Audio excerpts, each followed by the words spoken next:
ఇప్పుడే చూశాను అఖండ 2కి సినిమా రేట్లు పెంచుతున్నట్టుగా రాష్ట్ర ప్రభుత్వం ప్రకటించింది.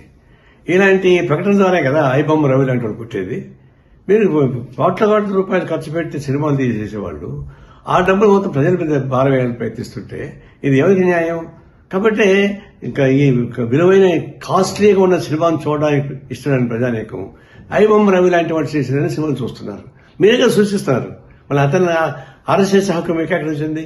ఈ ప్రభుత్వానికి నైతిక హక్కు లేదు. ఐబొమ్మ లాంటి వాళ్ళని అరెస్ట్ చేసే నైతిక హక్కు మీకు లేదు. ఎందుకంటే మీరే సృష్టిస్తున్నారు అట్లాంటి వాళ్ళని. ఇప్పుడు ఆయన జైలు పెట్టి ఇంకా చాలా మంది వస్తారు.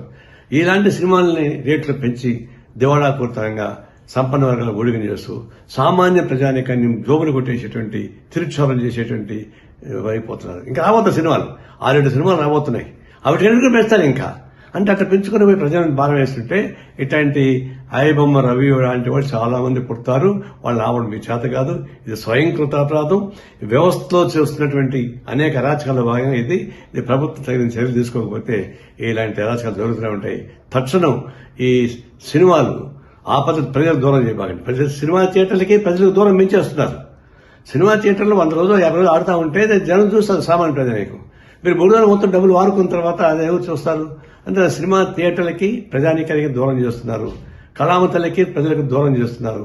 ఇది అత్యంత ప్రమాదకరమైన ధోరణి. ఇలాంటి విలాసవంతమైన సినిమాలు తీసి వాళ్ళు నష్టం అవుతున్న భయంతో ప్రజల మీద భారం వేస్తే ఇది ప్రజలు ఊరికే ప్రసక్తి లేదు. మేము తీవ్రంగా ఖండిస్తున్నాం.